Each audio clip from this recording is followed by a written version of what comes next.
لا من الشيطان الرجيم بسم الله الرحمن الرحيم إن الحمد لله نحمده ونستعينه ونستغفره ونعوذ بالله من شرور أنفسنا وسيئات أعمالنا من يهد الله فلا مضل ومن يضلل فلا هادي له أشهد أن لا إله إلا الله أشهد أن خاتم الأنبياء والمرسلين سيدنا محمد بن عبد الله صلوات على آله ومن سن بسنته إلى يوم الميعاد أما بعد إخوة الكرام السلام عليكم ورحمة الله وبركاته twongere dushimire Allah subhanahu wa ta'ala ukigumya kuduha uburenganzira no kugira ngo tubashe kumutekerezaho kubera ko ari we kamara kuri twebwe kuko umufite afite byose n'umubuze yabuze byose mu buzima bwe. Iyo ni umwanya dufashe nanone wo kongera kuganira cyangwa se tukibukiranya mu magambo ya Allah subhanahu wa ta'ala ko twaje kubona yuko roho nziza ya yindi ikenera kwibutswa. Roho nziza na yindi imenya ko yibukijwe ikava mu mabi hanyuma ikagana ibishimisha Allah subhanahu wa ta'ala, cyane cyane ko tuzi igihe tumaze ariko ntabwo tuzi igihe twaba dusigaje. Niyo mpamvu roho zacu tuzifatira umwanya kugira ngo tuzibutse amagambo ya Allah subhanahu wa ta'ala, kuko ari byo biryo byiza bishobora kuba byazigaburira, bishobora kuba byazitunga hano ku isi ndetse no mu mva buri wese ategereje kwinjiramo, ndetse no kuri wa munsi uzaba uhatse indi minsi yose ari wo munsi tubwirwa yuko ari umunsi w'amashiraniro. Bavandimwe dufatanyije kwemera dusabire amahoro intumwa y'Imana Nabi Muhammad sallallahu alaihi wasallam witanze agatanga igihe cye, agatanga umutungo we, agatanga icyo yasabwaga cyose aharanira kugira ngo jyewe nawe tubashe gusohoka mu mwijima tubashe kubona urumuri. Dusabire amahoro rero abiwe n'abasangirangendo be n'abazakurikira iyo nzira. Twongere twinginga Imana cyane ko Imana yadushoboza ikadushyira mu mubare wabo ishobora kuba yaha urukundo rwayo, kubera yuko uwakunzwe na Allah subhanahu wa ta'ala afite amahirwe nk'ayo twamaze kuvuga hejuru, no kuzagira iherezo ryiza, kwishimirwa na Allah subhanahu wa ta'ala, no kuzaba mu buzima bwiza hano ku isi, kwishimirwa na Allah subhanahu wa ta'ala, no kutazagira agahinda mu mva yawe, kwishimirwa na Allah subhanahu wa ta'ala, no kuzahabwa ijuru rihenze riruta andi majuru yose. Uyu mwanya rero tuwufashe kugira ngo tuganire ku cyo bita al-ihsan. Ihsan ni ijambo ry'icyarabu ariko rivuga kugira neza. Kugira neza kugeza ubwo ihsan yagize inkingi igize, kugeza ubwo Allah subhanahu wa ta'ala kuri iyo nkingi yagaragaje yuko mu by'ukuri Allah subhanahu wa ta'ala tubwira ati ibudullah ka'annaka tarahu fa in lam takun tarahu fa innahu yaraka. Muri iyi nkingi ni zimwe muri ibada burya ziratandukanye. Hari ibada yo gusari, hari ibada yo gufunga, hari ibada yo gutanga mu nzira ya Allah subhanahu wa ta'ala. Ni ukuvuga ko rero inkingi igize iyo ihsan, inkingi igize iyo uko kwemera, nuko tubwirwa yuko nugusenga cyangwa nugukora gahunda za Allah subhanahu wa ta'ala, ibyo ukora ubyereka Allah subhanahu wa ta'ala ka'annaka tarahu, ukajya ubikora nk'aho Imana muhanganye amaso muri kurebana. Niba uri ku muswari usari ukumva yuko imbere yawe nta wundi uhari, igihe utanze takbiratul ihram ukavuga uti Allahu akbar, ukemera ko imbere yawe nta wundi uhari uretse Allah subhanahu wa ta'ala. Hanyuma niba uzi ko wowe icyo ugiye gukora cyangwa se icyo urimo gukora amaso yawe atari kureba Imana, ariko menya yuko Imana yo amaso yayo akureba. Iyo rero ni arkan cyangwa se ni imwe mu nkingi igize ihsan, kugira neza. Hanyuma nanone tubwirwa yuko Allah subhanahu wa ta'ala mu kudukebura aratubwira ati wabutaghi fima ataka Allahu dara al-akhirah, atujye ugerageza mu buzima bwawe utange uteganyiriza iherezo ryawe, wiyubakire inzu yawe, ubuturo bwawe bw'ejo hazaza. Nunabikora ariko wala tansa nasibaka min ad-dunya, uzajye ugira icyo usagura nanone, ntiwibagirwe ubuzima bwawe bwa hano ku isi. Wa ahsinu kama ahsana Allahu ilayka, ujye ugerageza mu buzima bwawe ugire neza nk'uko Imana nawe yakugiriye neza. Wala tabghi al-fasada fil ard, ntuzaba umwangizi ku isi. Inna Allaha la yuhibbu al-mufsidina, kubera ko Imana ntabwo ikunda abangizi hano ku isi.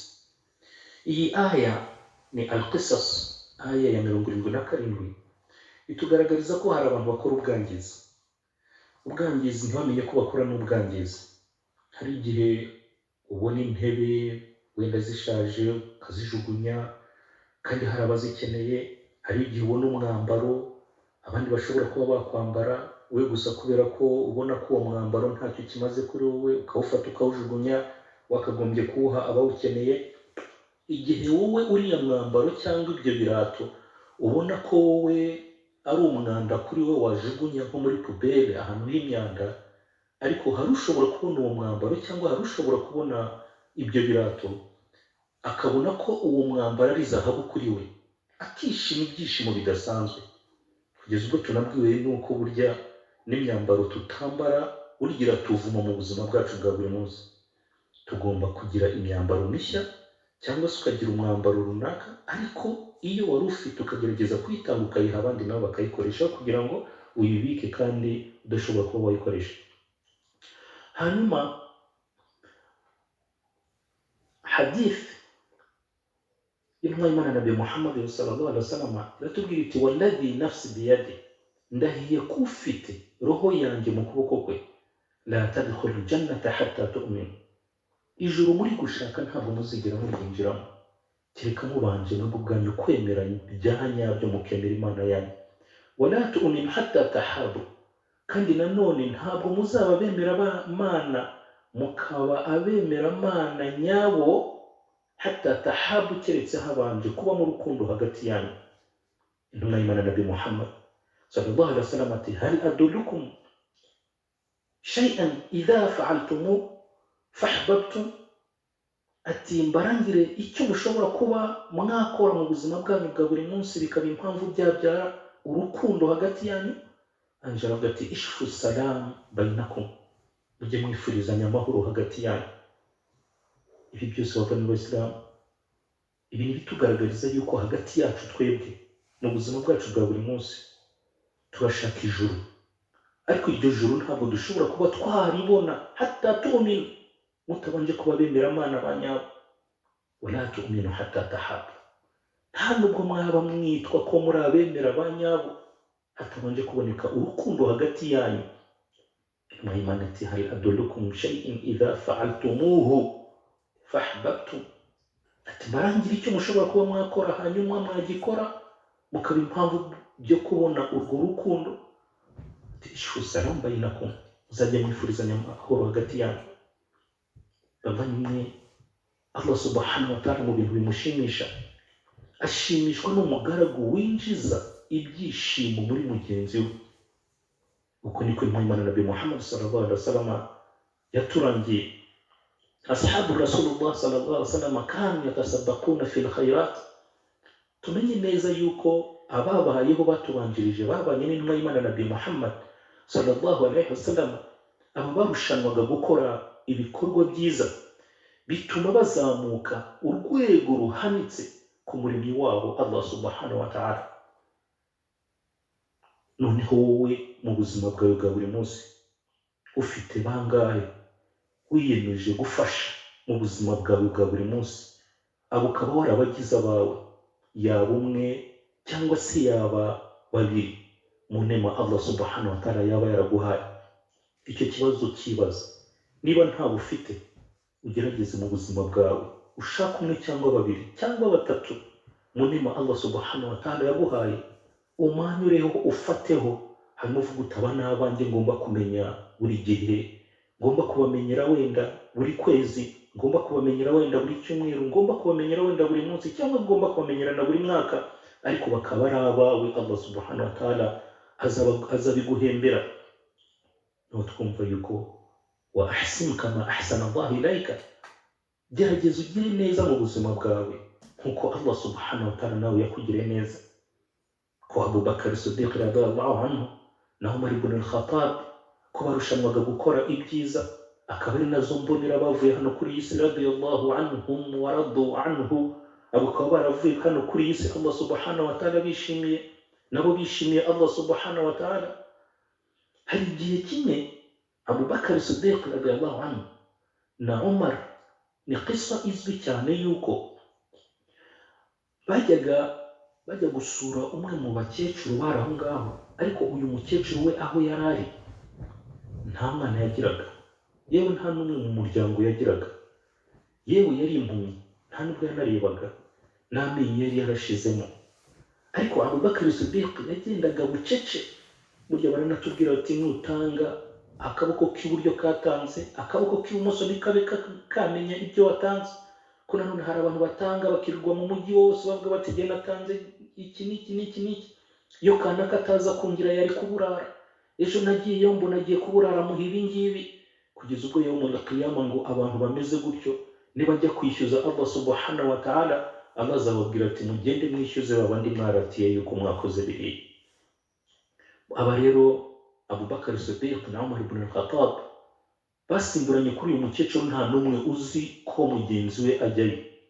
Abu Bakar Siddiq radiyallahu anhu yaragendaga akamumesera, yarangiza akamutekera, yarangiza kubera ko yarazi ko nta menyo afite, niba ari nk'akaboga inyama agakanjakanja agasigamo nibura uburyo ashobora kuba yanyunyuza umukecuru hanyuma akamira amazi, yaba ari n'itenda akabanza akayihekenya gake gakeya kugira ngo ibashe gutoha, hanyuma wa mukecuru aze kumira amazi.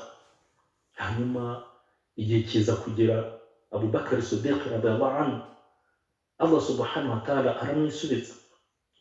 Hanyuma Umar ibn al-Khattab aza kumenya ko wa mukecuru ahari, nawe aragenda akazajya agerageza gukora nk'ibyo Abu Bakar Siddiq yakoraga, ariko atazi ko Abu Bakar Siddiq yabikoraga. Hanyuma uko we yatapfunaga nuko yoroshyaga itende, ariko ntabwo yazoroshyaga nk'uko Abu Bakar Siddiq yabikoraga, kugeza ubwo umukecuru yaje gutandukanya uburyo uriya yatapfunye n'uyu buryo atapfunye, abitandukanya gusa muri ubwo buryo. Arangije aravuga ati mwana wanjye, ese uwazaga ni wowe? Ati ko numva uwazaga atari wowe. Hanyuma Umar ibn al-Khattab aramubwira ati uwazaga Allah subhanahu wa ta'ala yaramwishurije. Arangije umukecuru azamura amaboko asabira Abu Bakar Siddiq radiyallahu anhu ko Allah subhanahu wa ta'ala yazamuha ijuru rihenze. Barahari rero, barahari badukeneye, barahari babakeneye, barahari babatakambira, barahari babahamagara, barahari babatakambira amanywa n'ijoro bahamagara bavuga bati bari hehe abagira neza, bari hehe Allah subhanahu wa ta'ala abo yadusumbushije nibura babashe kudutabara. Barahari abacana babeshya abana babo ko baba batetse kugira ngo abana babone ibitotsi baryamye basinzire. Barahari kuri iyi si, barahari. We niba utabyumva barahari, gerageza ubaririze, barahari. Rero gusa igihe kimwe Umar ibn al-Khattab radiyallahu anhu ubwo yari Amirul Mu'minin, ari umuyobozi w'Abayisilamu, reba ukuntu yagendaga aho ngaho muri karitsiye, agenda aza kumva umwe mu bakecuru avuga ati Imana izampuze n'ubita Umar ku munsi w'imperuka. Uyu ni umukecuru wari warapfushije umugabo, afite imfubyi. Uyu mukecuru ari guteka amazi kugira ngo abana ababeshye yuko yaba ari guteka, hanyuma abana baze kuruha bafatwe n'ibitotsi basinzire. Hanyuma Umar ibn Khattab aza kumva uwo muntu avuga kandi akavuga izina rye. Arangije aragenda arakomanga, akomanze yinjiye, umukecuru ntabwo yari azi Umar.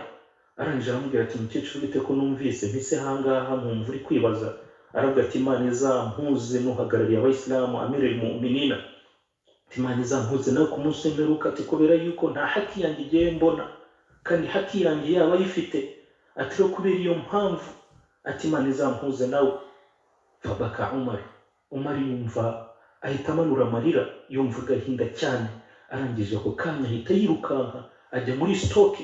Arangije asanga uhagarariye ya stoke, umuzamu wayo.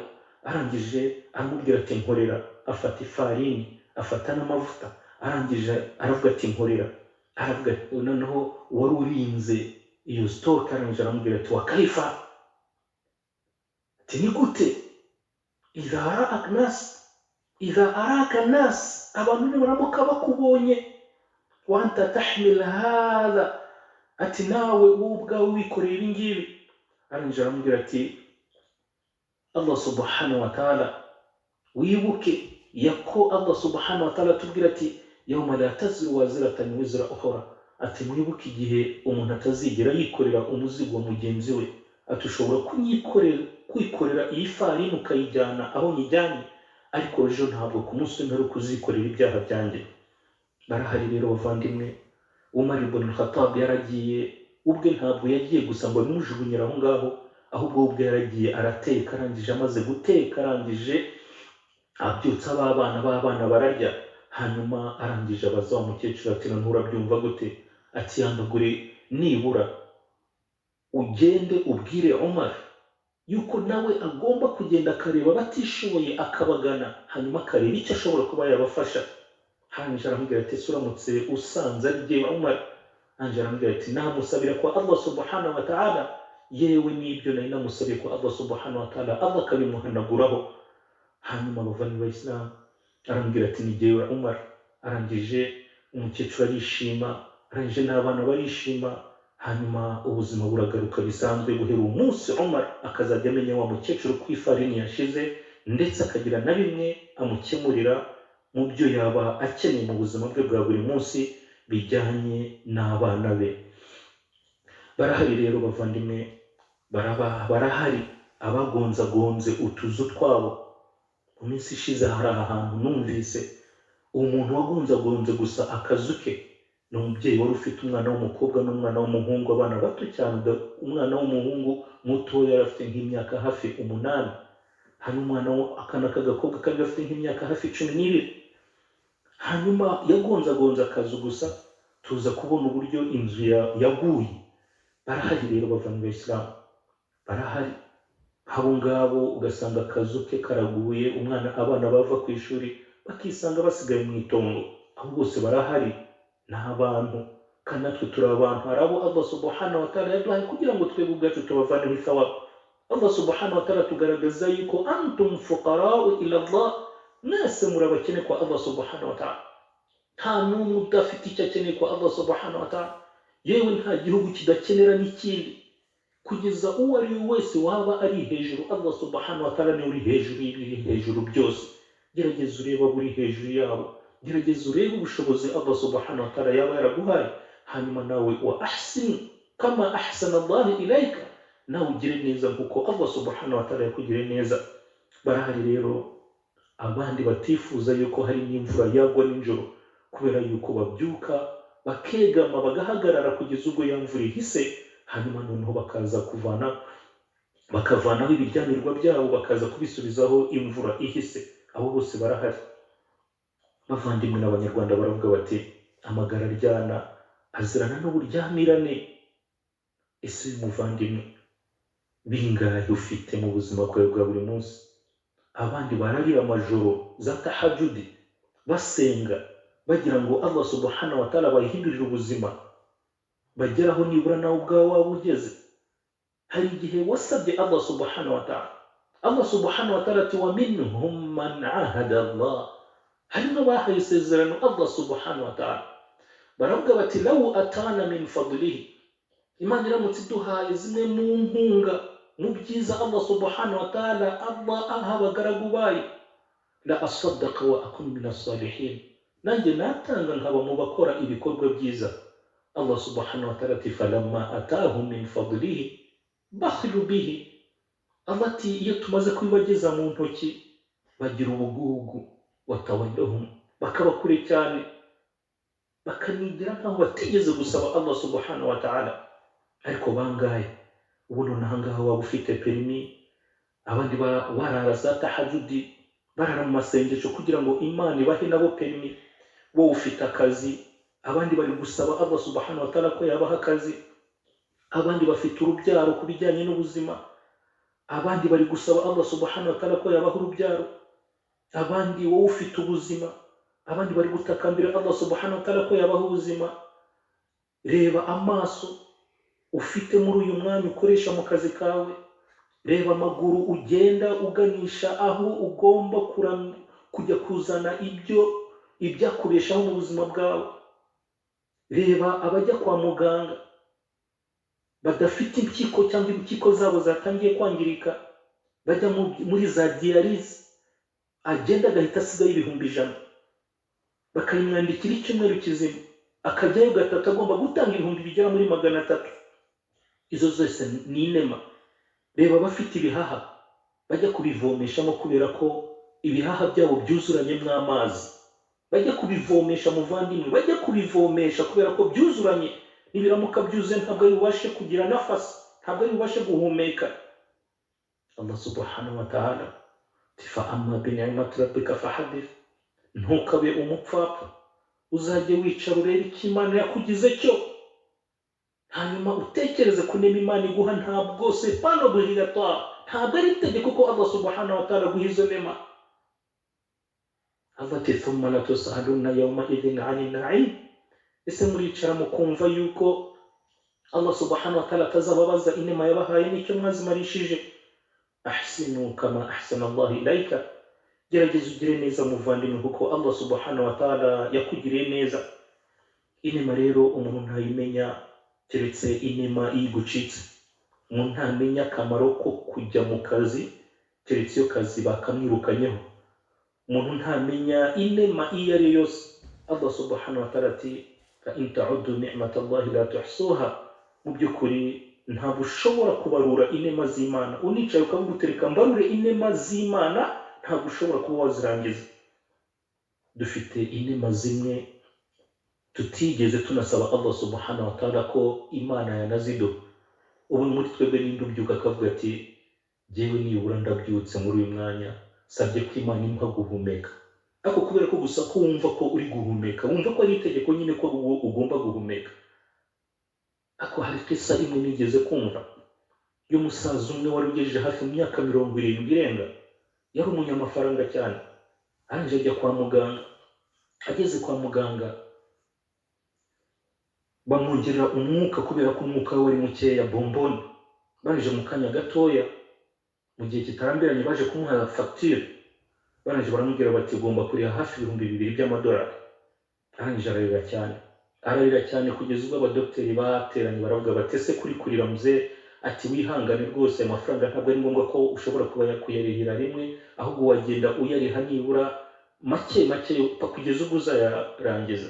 Arangije aravuga ati amafaranga ntabwo ari ibura kuri jewe, amafaranga ndayafite, ariko ntekereje uburyo mu buzima bwanjye nahumetse igihe kinini cyane, hanyuma muri uyu mwanya mutoya akaba ari bwo mbajijwe umwuka mpimbano artificiel, umwuka mpimbano wa bombone ngahabwa oxygene, hanyuma muri uyu mwanya akaba ari bwo bamumpaye facture ingana gutya. Ati subu Imana yangiza kuba yarampaye facture imyaka yose 70 maze ku isi, Imana ikaba yaragiye impa facture nari kubasha kwishyura iki? Ahsinu kama ahsana Allah ilayka, gerageza utekereze ko Imana yakugize cyo, hanyuma ugire neza nk'uko Imana yakugiriye neza muvandimwe. Walakin ba'd minna nastamta' bi-ni'ma thumma nansa al-mun'im, ikibabaje nuko bamwe muri twebwe tugumye tugakina n'izo nema, hanyuma tukajya tunirengagiza uwagiye aduha ziriya nema inema dufite muri uyu mwanya. Na Allah subhanahu wa ta'ala ati ibyo mufite murabona yuko bitabahagije, ati alhaakum takathuru hatta zurtum al-maqabir, atuzagumya kuvuga ko ibyo ufite muri uyu mwanya bitaguhaza, ntacyo ufite ukibara ko muri uyu mwanya ntacyo ufite. Ufite inkweto 5 urashaka 6, ufite ipantaro 7 urashaka 8, ufite imodoka 2 urashaka 3, ufite inzu 1 urashaka 2, kugeza ubwo wumva ko n'abaturanyi ushobora kuba wabimura. Ibyo byose Allah subhanahu wa ta'ala ati mwashishikajwe no kwigwizaho kugeza ubwo mujyanwe ku marimbi. Rero intumwa y'Imana Nabi Muhammad sallallahu alaihi wasallam muri hadith dusanga ya Ibn Abbas an Anas bin Malik radiyallahu anhu, abagaragaza yuko Rasul sallallahu alaihi wasallam aratubwira ati law an ibn Adam wadiya min al-dhahab ahabba an yakun lahu wadiyan walan yamla'uhu illa turab. Ati mu by'ukuri uyu mwene Adam uko ateye mu buzima bwe bwa buri munsi, ati uyu aramutse Allah subhanahu wa ta'ala amuhaye umusozi, akavuga turiya musozi wa hakurya, uriya musozi ni zahabu, witwarire, ngo bwacya mu gitondo ashaka yumva yifuza mu buzima bwe yuko n'umusozi wa kabiri yuko nawe waba zahabu. hanyuma intumwa y'Imana Nabi Muhammad sallallahu alaihi wasallam ati ntajye haza mwene Adamu uretse ubutaka gusa nibwo buzamuhaza. Fata umwanya muvandimwe utekereze icyo Allah subhanahu wa ta'ala yakugize cyo, hanyuma ushimire Allah subhanahu wa ta'ala, hanyuma Allah subhanahu wa ta'ala nawe azakongerera, kubera ko aratubwira ati la in shakartum la azidannakum, ati mu by'ukuri nimunshimira Allah subhanahu wa ta'ala ati nanjye nzabongerera. Ariko nitwigira abapfapfa, tukigira ntibindeba, tukigira bica amatwi kandi tuyafite, ku rwibutso nkuru tuba duhawe, Allah subhanahu wa ta'ala nawe arakwibutsa ati falamma nasu ma dhukiru bihi, iyo wirengagiza urwibutso tubaha, fatahna alaihim abwaba kulli shay'in, Allah subhanahu wa ta'ala tubafungura imiryango y'ibyo bakeneye hano kuri iyi si, hatta idha farahu bima utu, kugeza ubwo bazajya bishimira ibyo Allah subhanahu wa ta'ala yabahaye, bakumva ko wenda ari n'itegeko ko bagomba kubihabwa. Allah subhanahu wa ta'ala ati akhadnahum baghtata, ati igihe kizagera niturangiza tubafate tubatunguye, fa idahum mublisuna, niturangiza tubashyire munsi y'ibisuzuguritse byose. Ayo nayo ni amagambo dusanga muri surate Al-An'am aya ya 44. hanyuma ikindi yumvise amagambo nk'aya agukebura icyo ugomba gukora, ntukavuge ngo nzabikora ejo, nkuko Allah subhanahu wa ta'ala tubwira ati wala taqulu li shay'in inni fa'ilu dhalika ghadan illa ma sha Allah. Ntukavuge ngo iki nzagikora ejo cyangwa ejo bundi buriya cyangwa icyumweru cyangwa nyuma y'ukwezi. Ntukavuge ngo iki nzagikora igihe runaka, kubera ko ubuzi igihe umaze ariko ntabwo uzi igihe usigaje. Allah subhanahu wa ta'ala ati wala taqulu li shay'in, ntukajye uvuga ngo ikintu runaka ngo nzagikora ejo, illa ma sha Allah. Ibyo byaterwa gusa n'ubushake bwa Allah subhanahu wa ta'ala, niwe ushobora kuba yaguha umwanya akakongereza igihe, hanyuma icyo utekereza ukaba ushobora kuba wagikora. Allah subhanahu wa ta'ala ati wala tadri nafsun madha taksibu ghada, kandi nanone roho ntabwo izi ikizabe cyo. Ejo ntushobora kuba waba wamenya ejo waba uri umurambo, ejo ntushobora kuba wamenya wenda ejo uzaba uri kwa muganga uba udasohoka. intumwa y'Imana Nabi Muhammad sallallahu alaihi wasallam ati irham man fil ardi yarhamkum man fis sama, ati mujye mugirira impuhwe abari hano kuri iyi si, muzagirirwa impuhwe n'uri mu ijuru ariwe Allah subhanahu wa ta'ala. mu gusoza ati intumwa y'Imana Nabi Muhammad sallallahu alaihi wasallam ati albirru la yubla wa dhanbi la yunsa wa dayan la yamutu i'mal ma shi'ta kama tadinu tudan, ati ikiza ukora ntabwo kizigira kibora, ineza ntibora, kandi n'ikibi ukora uragiteganya uzabona indishyi yacyo. wala ukana hin, iyo byaba bitinda ariko uzabona indishyi yacyo, yaba ari ikiza yaba n'ikibi. wadayan la yamutu, ariko umenye ko ukubarurira maso Allah subhanahu wa ta'ala we ntabwo arangiza igihe cye, kubera ko uzarangiza igihe cyawe. kubera iyo mpamvu kora icyo ushaka mu gihe ushaka, ariko kuzaguza ni kuzishyurwa. ibi byose bavana n'Abasilamu, tugerageze dutekereze wa ahsin kama ahsana Allah ilayka, ugire neza nkuko Allah subhanahu wa ta'ala yakugiriye neza. kandi uzirinde mu buzima bwawe, uzirinde kurya ibyo wahawe kugeza kwa ba nyirabyo, yaba ari iby'imfubyi, yaba ari iby'abapfakazi, yaba ari iby'abakene, kubera ko Allah subhanahu wa ta'ala ati innal ladhina ya'kuluna amwala an-nas bil batili inma ya'kuluna fi butunihim an-nar, ati abantu bazarya ibyo bahawe kugira ngo babigeze kuri bagenzi babo, bakarya imitungo y'abandi hagati yabo. ati mu by'ukuri abo ngabo bamenye yuko nta kindi bashyira mu nda zabo uretse umuriro. ni akaga, ni ikibazo. Umwimana Nabi Muhammad sallallahu alaihi wasallam abonye abasahabi imbere yarangije arababaza ati atadra'una al-muflis, mwaba muzi umunyagihombo uwo ari we hano kuri iyi si? aravuga ati bala ya Rasulullah, umunyagihombo turamuzi, la dirham la, hano umuntu utagira amadirham, n'uwacuruje yarangije agahomba. Rasul sallallahu alaihi wasallam arangije arababwira ati umunyagihombo ni wundi uzaza ku munsi w'imperuka afite hijja, afite isala, afite sawmu, afite sadaka, afite ibyiza yagiye akora amali salihah mukhtalifa, ibyiza bitandukanye, ariko akana mali hadha, yariye umutungo wa kanaka, buriya ni faranga rimwe uzarya. Umwe mu basangirangendo aravuga ati uzakwambura uzamwongere kubera ko azabiguha igihe uzaba ubikeneye.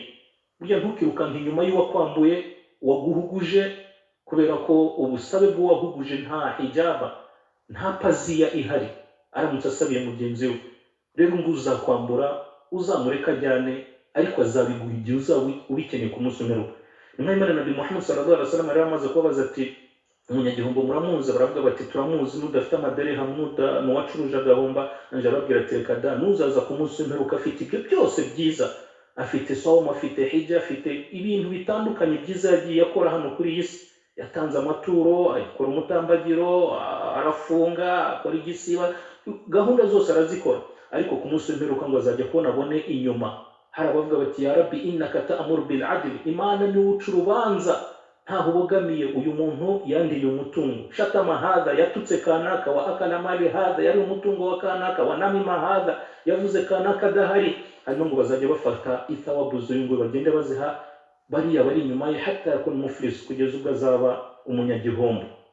Mu gusoza rero bavandimwe, fatanyije kwemera Allah subhanahu wa ta'ala, nasoza nsaba Allah subhanahu wa ta'ala ko yabagira neza, hanyuma tukazasubira ku bushobozi bwa Allah subhanahu wa ta'ala. Ubutaha Allah subhanahu wa ta'ala duhe ibyiza kandi aturinde ibibi. Wabillahi tawfiq. Wassalamu alaikum wa rahmatullahi wa barakatuh.